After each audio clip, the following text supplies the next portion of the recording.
Near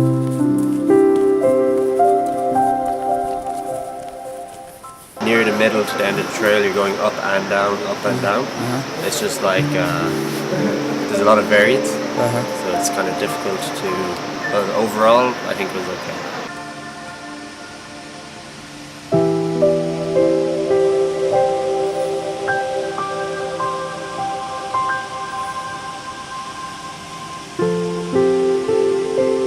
In general, I don't think it's a big problem because you also have many parts where you can walk straight, and so that's fine, and you don't have such a big impact because of the road construction.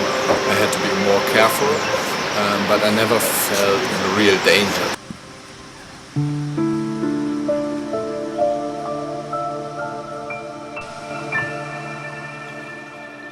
One or two places it was a bit dangerous. You know, we had to go on the edge, and I found that a bit adventurous.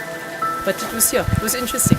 It was very steep down, and we had to go along the side. So it was very adventurous.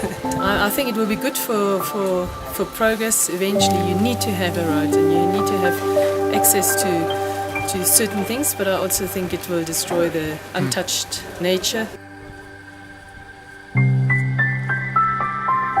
I think from the trekking point of view that other routes are going to have to be looked for, so that one can keep the beauty, because I just can't see that it will be the same as it is now at the moment.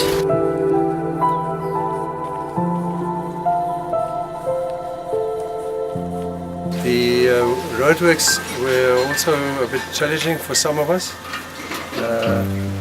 but it was very interesting for us to see how much effort goes into making roads here, so we appreciate that. That really sums up the first few days. I think there were some nervous points where the rock falls were, but other than that it was fun.